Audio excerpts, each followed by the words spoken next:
नमस्कार। Sports can के आज के अंक में आप सभी का स्वागत है। मैं शक्ति प्रताप सिंह और श्रोताओं तमाम खेल खबरों पे हमारे साथ विस्तार से चर्चा के लिए स्टूडियो में मौजूद हैं वरिष्ठ खेल पत्रकार चंद्रशेखर लूथरा।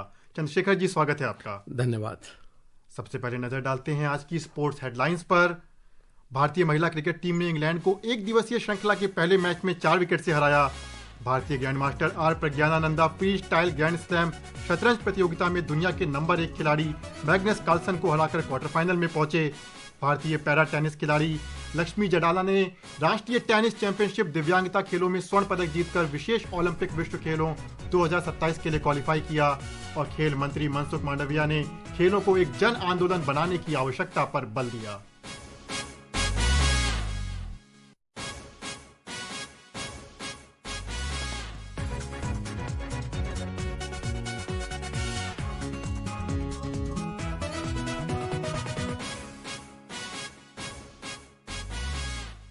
महिला क्रिकेट में भारत ने इंग्लैंड को 3 एक दिवसीय मैचों की श्रृंखला के पहले मैच में 4 विकेट से हरा दिया है। इस जीत के साथ ही भारत ने श्रृंखला में 1-0 की बढ़त बना ली है। एक रिपोर्ट।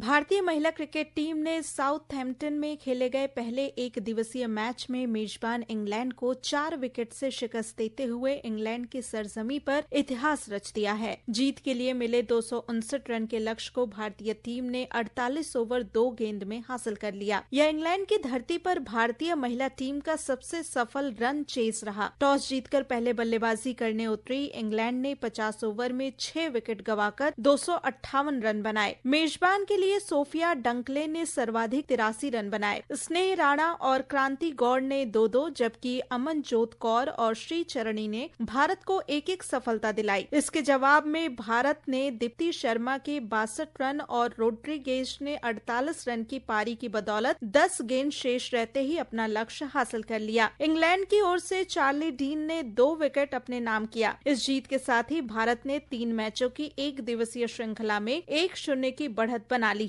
श्रृंखला का दूसरा मैच शनिवार को लंदन के लॉर्ड्स मैदान पर खेला जाएगा। भारत की नजर इस मैच को जीतकर श्रृंखला पर कब्जा करने पर होगी। करिश्मा राय, स्पोर्ट्स कैन।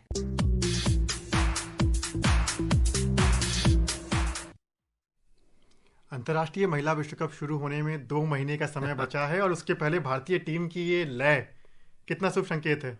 बिल्कुल, इसमें कोई डाउट नहीं। और ये कॉन्फिडेंस की बात है। देखिए, हम ऑस्ट्रेलिया, इंग्लैंड और न्यूजीलैंड के अगेंस्ट हमेशा स्ट्रगल कर रहे थे, और खासकर उनकी धरती पर जा करके।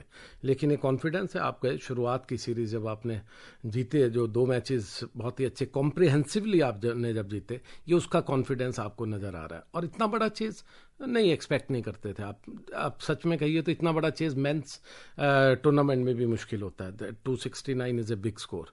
लेकिन जिस तरह से खेले, और वन साइडेड, मैं तो कहूँगा कि जब चेज चल रहा था, किसी भी मोमेंट पे हाफ वे थ्रू में ये नहीं लग रहा था कि हम हार सकते। सिर्फ ये था हम 46 ओवर में जीतेंगे या 48 में या 50th तक ले जाएंगे। So great victory I would से।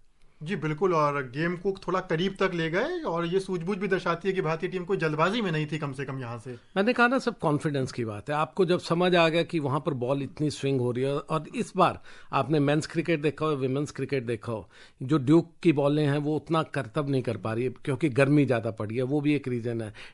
डिफॉर्म ज़्यादा हो रही है, उनकी जो शेप है जल्दी बिगड़ रही है। तो ये सब कुछ फैक्टर्स भी हमारी फेवर में काम कर रहे हैं। मेंस में अनफॉर्चुनेटली बहुत क्लोज हम 2 मैचेस हारे हैं, लेकिन यहाँ पर विमेंस ने अपनी लय को चालू रखा हुआ है, और मुझे लगता है कि आगे आने वाले भी जो 2 मैचेस हैं हमें जीतना चाहिए। जी बिल्कुल, क्योंकि बॉल को लेकर के ड्यूक और कोकाबुरा की ये जो डिबेट है ये शुरू हो चुकी है। बिल्कुल। इस बीच आईसीसी की वार्षिक बैठक आज सिंगापुर में शुरू हो गई। ये बैठक में 2028 के लॉस एंजलिस ओलंपिक खेलों में क्रिकेट को शामिल किए जाने को लेकर के टीमों के क्वालिफिकेशन से संबंधित तौर तरीकों पर चर्चा होगी। 2028 के लॉस एंजलिस के ओलंपिक्स तो सबके सामने रहेंगी, और एक बहुत बड़ा जो विषय इस चर्चा से पहले हम लोग के सामने था वो था 2 स्तरीय टेस्ट प्रणाली, जो 2 लेयर टेस्ट कल्चर की बात हो रही है। इंग्लैंड और ऑस्ट्रेलिया ने काफ़ी समर्थन भी जताया है इस बैठक से पहले। श्रोताओं को हम समझाना चाहेंगे कि ये क्या है और इसका क्या असर टेस्ट क्रिकेट पे पड़ने जा रहा है। देखिए, ये एक ऐसा तिलिस्म है, मैं तो कहूँगा। आप तो बहुत यंग है मुझे अगर मैं कहूँ कि पिछले 35-40 सालों में जब प्रोफेशन में रहकर ये समझ आया कि ये कुछ नहीं, एक आई वॉश है। ये जब से हम प्रोफेशन में आए उससे पहले से ये था कि ग्लोबलाइज करना है क्रिकेट को, नहीं हो पाया। ग्लोबलाइज तब तक हो रहा था जब तक आपकी वर्ल्ड लीग्स नहीं थी, जैसे आईपीएल या बाकी की बिग बैश और जितना शुरू हो गया। आप ग्लोबलाइज कैसे करेंगे? आप करेंगे जब बड़े प्लेयर एक दूसरे के अगेंस्ट खेलेंगे। ऐसा तो है नहीं कि बॉलिंग मशीन्स में आपने बॉल भरी 160 के खेल रहे हो, कहोगे कि आयरलैंड की बड़ी अच्छी टीम होगी, कोई और जो छोटी कंट्रीज हैं नामीबिया इधर उधर की अच्छी होगी। नहीं, आप ग्लोबलाइज तब कर पाएंगे जब आपकी बड़ी टीमें एक दूसरे से रेगुलर खेलेंगे। अब हुआ क्या, 2018 में इनको टेस्ट स्टेटस दिया है अफगानिस्तान और आयरलैंड को। लोगों को ध्यान से सुनना चाहिए। जब इनको दिया, आज कितने हो गए, करीब 6 साल हो गए खेलते हुए, 6 साल से ऊपर हो गया। आयरलैंड ने अभी तक कितने 10 मैचेस खेले हैं, अफगानिस्तान ने 11 मैचेस खेले हैं, और उसमें अफगानिस्तान ने ऑस्ट्रेलिया, इंग्लैंड, साउथ अफ्रीका इनके अगेंस्ट नहीं खेला, इंडिया के अगेंस्ट एक खेला हुआ है, वो हार गए। और जो आयरलैंड है उन्होंने, क्योंकि इंग्लैंड साथ है तो 2 खेल लिए हैं, ऑस्ट्रेलिया इंडिया के अगेंस्ट उन्होंने भी नहीं खेले हैं। तो ये जब तक बड़ी टीमों को आप रेगुलर इनको एक्सपोजर नहीं दोगे, आप कहाँ से सीखोगे? क्रिकेट जो है, क्रिकेट ग्राउंड में सीखी जाती है। क्रिकेट को जो कहते हैं ना कि स्टेडियम्स के बाहर प्रैक्टिस मैचेस में नहीं कर सकते। अब आईसीसी के सामने चैलेंज ये है कि पूरे साल में से जो खाली वक्त था, जहां पर खासकर आपकी इंडिया ए, इंडिया बी, ये जो सब टीम्स होती है ऐसे बाहर के नेशंस की भी, उसमें उनको खिला सकते थे इन टीमों के अगेंस्ट। लेकिन आईपीएल, बिग बैश जैसी बड़ी लीग्स ने, पैसा वहां पर है, अब छोटे प्लेयर्स भी कहीं जाने को तैयार नहीं है, आपको एनओसी भी नहीं दिए जाते, तो आप कैसे ग्लोबलाइज करोगे? ये कोई स्विच ऑन स्विच ऑफ तो है नहीं कि हमने आपको स्टेटस दे दिया। So it's a very big challenge, और ये शायद आने वाले दिनों में भी इसको सॉल्व कर पाना बहुत आसान नहीं है। और लास्ट बात मैं जरूर कहूंगा, अगर एक 2 टायर सिस्टम बन गया तो क्रिकेट बिल्कुल बर्बाद हो जाएगी। उनकी बर्बाद होगी जो छोटे नेशन है, क्योंकि जब वो अपने आप में खेल के कोई रेलीगेट करेगा, कोई ऊपर आएगा, तो उससे क्रिकेट का बिल्कुल ही सत्यानाश हो जाएगा। मैं उसके पक्ष में बिल्कुल नहीं दिखता, मतलब कि मुझे लगता है कि वो होना ही नहीं चाहिए। जी, देखने वाली बात होगी कि सिंगापुर में इस एजीएम बैठक से क्या निकलकर सामने आता है। युवा भारतीय ग्रैंडमास्टर रमेश बाबू प्रज्ञानानंदा ने लॉस वेगस में फ्री स्टाइल ग्रैंड स्लैम शतरंज प्रतियोगिता में दुनिया के नंबर 1 खिलाड़ी मैग्नस कार्लसन को हराकर क्वार्टर फाइनल में जगह बना ली है। प्रज्ञानानंदा ने कल रात चौथे राउंड में कार्लसन को 39 चालों में हरा दिया। वहीं अर्जुन एरिगेसी ने भी क्वार्टर फाइनल में प्रवेश कर लिया है। क्वार्टर फाइनल के मुकाबले कुछ देर में आपसे शुरू होंगे। ये जीत, पहले वो एक नज़ारा हम याद कर रहे थे, एक तस्वीर काफ़ी वायरल हुई जहाँ पे टेबल में बिल्कुल हाथ मारते हुए कार्लसन उठे थे, और कल कुछ ऐसी स्थिति वापस हो गई उनके साथ। देखिए, सबसे बड़ी चीज है उस डर को तोड़ना, उस जो कहते हैं ना एक चाइनीज वॉल को फांदना। तो ये ऐसे ही जो नॉर्वे की जो वॉल थी, जो कार्लसन है, इनको हराना वाज ऑलमोस्ट इम्पॉसिबल। आप देखें, इवन जब लास्ट में विश्वनाथन आनंद और ये सब खेल रहे थे, ही वॉज, कहते हैं ना कि अनबीटेबल प्लेयर थे। लगता था कि एक अलग तरह के पैदा हुए हैं after Gary Kasparov, and probably ranking में अगर आप देखें पॉइंट्स के हिसाब से ये उनसे भी ज़्यादा अच्छा कर रहे थे। तो ऐसे में आपको जो कॉन्फिडेंस दिया वो गुकेश ने किया।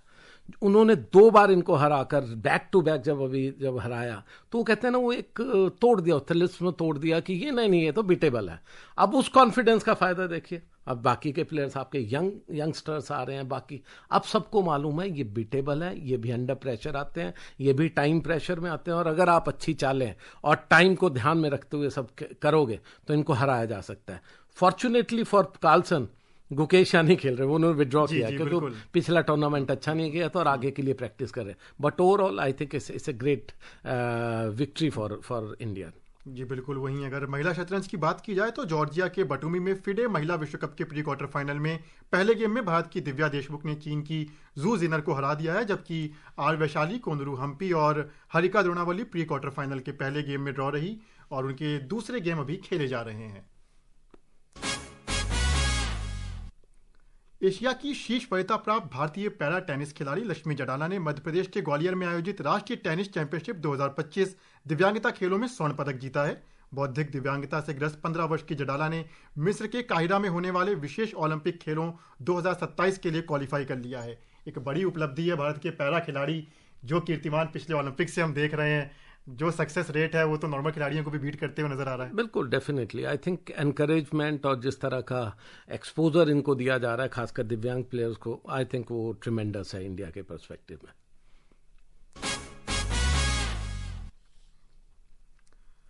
टोक्यो में जापान ओपन बैडमिंटन में आज का दिन भारत के लिए बुरी खबर लेकर के आया, जहां प्रतियोगिता में आज भारत की चुनौती समाप्त हो गई। पुरुष डबल्स के प्री क्वार्टर फाइनल में चिराग शेट्टी और सात्विक साईराज रंकीरेड्डी की जोड़ी, और पुरुष सिंगल्स में लक्ष्य सेन और महिला सिंगल्स में अनुपमा उपाध्याय, जो भारतीय कंटेंडर बचे हुए थे, ये आज अपने मुकाबले हार गए। और अगर बैडमिंटन की बात की जाए, पूरा भारतीय दल कल पीवी सिंधु का टूर्नामेंट से बाहर होना और फिर आज भारतीय चुनौती समाप्त हो जाना। देखिए, पिछले 1-1.5 साल में ये बुरी खबरें ज़्यादा आ रही है, खासकर पीवी सिंधु का जो फिटनेस में पूरा ना होना, उनका जो कमबैक भी रहा वो भी बहुत अच्छा नहीं मैं कहूँगा, क्योंकि विद द एज ऑब्वियसली आपकी अपनी रिस्ट्रिक्शंस है और इंजरी के बाद प्रॉब्लम है। मैं सबसे ज़्यादा डिसअपॉइंटेड हूँ लक्ष्य Sen is a young man, और उनसे बहुत सी उम्मीदें थी, खासकर जब उनके रिसेंट ओलंपिक्स में पदक जीतते जीतते रह गए तो उनसे बहुत उम्मीदें थी। वो कहीं ना कहीं फॉल्टर कर रहे हैं। और रही बात डबल्स की, डबल्स हमारी सबसे बेस्ट बैट है, एंड आई होप कि वो आने वाले वक्त में शायद ज़्यादा बेटर कर पाएंगे। जी बिल्कुल, जो कि सात्विक ने कहा कि मेरे लिए जो पहले ही चुनौती है वो ये है कि मैं अगले महीने वर्ल्ड चैंपियनशिप तक अपनी फिटनेस को मेंटेन रख पाऊं उसी लेवल पे जहां पे हम पहले कॉम्पिटिट किया करते थे। खेल मंत्री डॉक्टर मनसुख मांडविया ने आज नई दिल्ली में खेलो भारत सम्मेलन का उद्घाटन किया। इस अवसर पर उपस्थित लोगों को संबोधित करते हुए उन्होंने लोगों को खेलों को एक जन आंदोलन बनाने की आवश्यकता पर बल दिया। उन्होंने कहा कि जनता खेल महासंघों, राज्य सरकारों और केंद्र सरकार सहित सभी हितधारकों के सामूहिक प्रयास से भारत इसे प्राप्त कर सकता है। स्पोर्ट्स एक पब्लिक मूवमेंट है और एक पब्लिक मूवमेंट के रूप में हम उसको कैसे चलाएं, और यही स्पिरिट और यही मूवमेंट को हमें आगे बढ़ानी है तो सभी स्टेक होल्डर एक साथ में मिलकर प्रयास करें तो हम अवश्य गोल भी तय कर सकते हैं और गोल अचीव भी कर सकते हैं।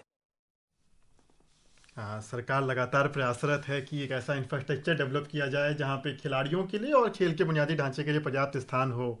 देखिए, सरकार जो कर रही है बहुत कमाल है। खैर अभी से नहीं, कॉमनवेल्थ गेम से पहले से ही भारतीय जो स्पोर्ट्स में, खासकर ओलंपिक स्पोर्ट में जो पैसा दिया है, और फिर आने के बाद जब मोदी साहब आए और ये सब सरकार आई और ज़्यादा उसको बढ़ाते गए, वो बहुत कमाल है। लेकिन सरकार को ये भी समझना चाहिए, या हमारे स्पोर्ट्स मिनिस्टर को, कि सबसे ज़्यादा ज़रूरत है प्राइवेट पार्टनरशिप की।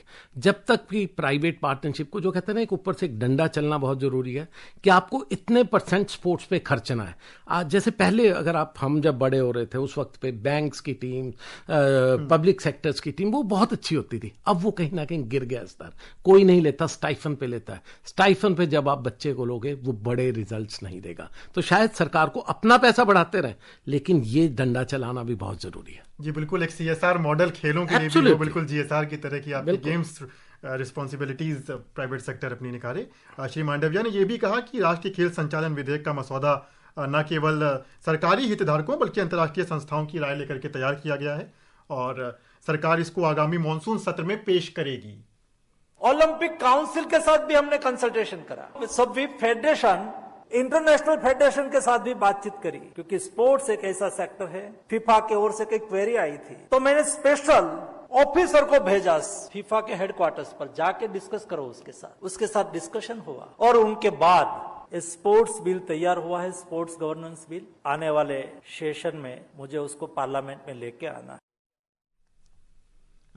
लगातार इस मसौदे को लेकर, इस बिल को लेकर के चर्चाएं थी और थोड़ी सी जो असहमति के स्वर थे वो भारतीय ओलंपिक संघ की तरफ से आ रहे थे। हालांकि सरकार ने दावा किया कि उन सभी चीज़ों को सुलझा लिया गया है और एक बॉडी बनाने को लेकर के, एक नियामक बॉडी, कितना ये खेल जैसे डाइवर्स क्षेत्र के लिए एक बड़ा कदम है। देखिए, बॉडीज आप 100 बनाते रहेंगे और सब अच्छा होगा, लेकिन अकाउंटेबिलिटी, अगर आपको प्राइवेट सेक्टर को पता है 2%, 3% जॉब्स देनी है, इतना पैसा लगाना है, उसका CAG ऑडिट होना चाहिए, उस पर कड़ी निगरानी होनी चाहिए। बच्चों को पैसा मिलेगा, इंसेंटिव मिलेगा और रोटी कपड़ा और मकान जो उनका श्योरिटी है आने वाले वक्त में, तो वो अच्छा करेंगे। उनको अगर श्योरिटी नहीं होगी तो ऑब्वियसली वो अपना हाफ हार्टेडली आपको देंगे और पूरा जोर नहीं लगा पाएंगे। जी बिल्कुल, और यही कारण है कि जो हमारे सरकारी सेक्टर के जो संस्थाएं हैं वहां से निकल के, डिफेंस से, रेलवे से बहुत शानदार खिलाड़ी देश के लिए आ रहे हैं। और श्रोताओं, अब समय हो गया है आप सभी से विदा लेने का। कल इसी समय आपसे फिर मुलाकात होगी खेल जगत की तमाम खबरों के साथ। चंद्रशेखर जी, आपका बहुत बहुत धन्यवाद। शुक्रिया। और श्रोताओं, इसी के साथ मुझे और स्पोर्ट्स स्कैन की पूरी टीम को अनुमति दीजिए। नमस्कार।